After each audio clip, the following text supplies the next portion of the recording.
gölün çirkli vəziyyətini görmürsünüz? Burada hara təmizdir ki? Həvəskar balıqçısınız yoxsa? Xəstəyəm, xəstə. Çirkab var burada.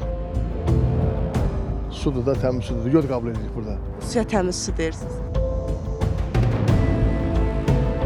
Satırsınız bu balıqları? Üsyan olsa satırıq. Evə də aparmışam, dostuma da tutub vermişəm.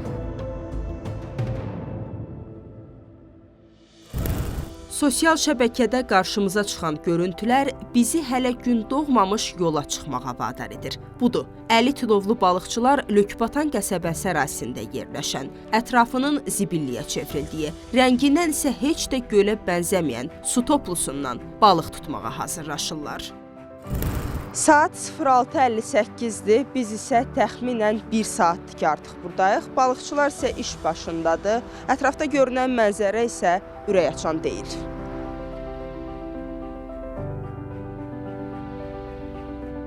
Həvəskar balıqçısınız yoxsa? Xəstəyəm, xəstə. Xəstə.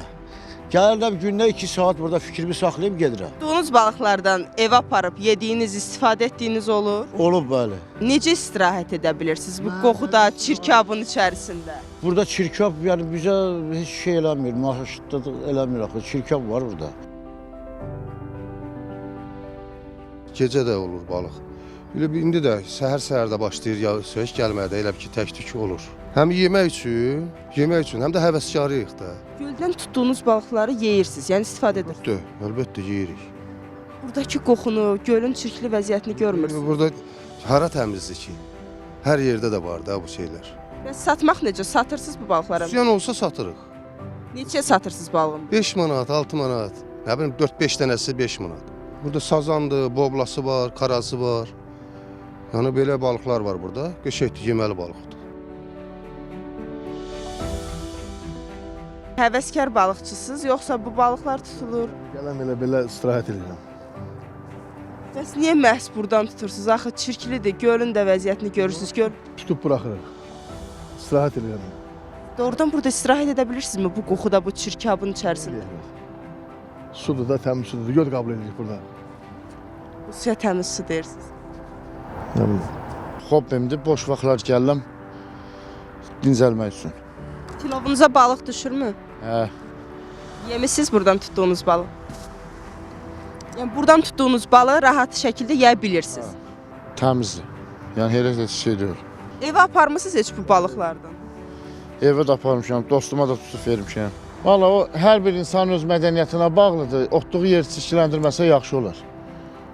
Yəni buranı balıqçılar bu vəziyyətə gətirməyib. Ola bilər. Küləkdir, ətraf mühiti görürsünüz də deyir gətirib zirzibil tökürlər, eləyirlər. Kim tökür zirzibili? Onun yəni tikintilərlə məşğul olanlar var. Həvəskar balıqçıyıq biz. Neçə ildir məşğul olursunuz? Təxminən 2 ildir. Zibillikdir hər yer. Buna rəğmən istirahət edə bilirsinizmi burada bir həvəskar balıqçı kimi? Yox, əslində istirahət etmək düzgün deyil burada. Çünki buranı bildiyi zibilliyə çeviriblər də. İndi çəksəniz hər yanda görəcəksiniz ki, maşınlarla gətirib zibillər töküblər.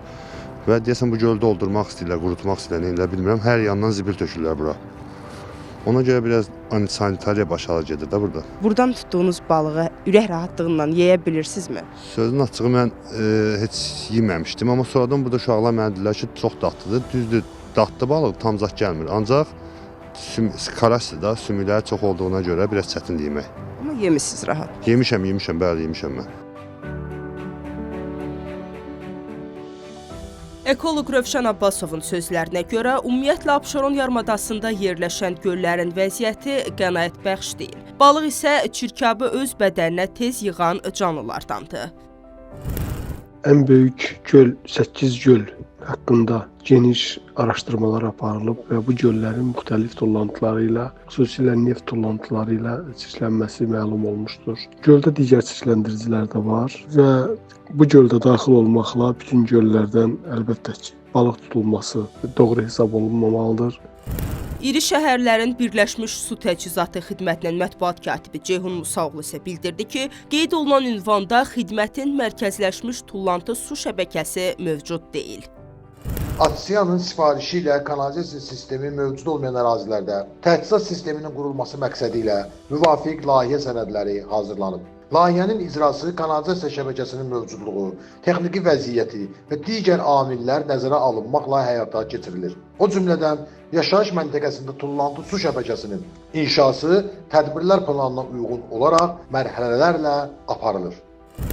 Gölün acınacaqlı vəziyyəti ilə bağlı Qaradağ rayon icra hakimiyyətinə etdiyimiz müraciətə gölün çirkli olmasından, vəziyyətdən Qaradağ rayon icra hakimiyyəti xəbərdardır. Çünki Lökbatan ərazisində Binə Ticarət Mərkəzi ilə Sədərək Ticarət Mərkəzinin mən burada işləmişəm. Bu gölə heç bir şahid olmuraq. deyə cavab verildi və ətraflı məlumat üçün dəfələrlə əlaqə saxlasaq da zənglərimizi açmayan başqa səlahiyyətli şəxsə yönləndirildik. Görünən odur ki, buradakı balıqlar da, göl də çoxdan eylənib. Bundan sonraki vəziyyət isə sual altındadır.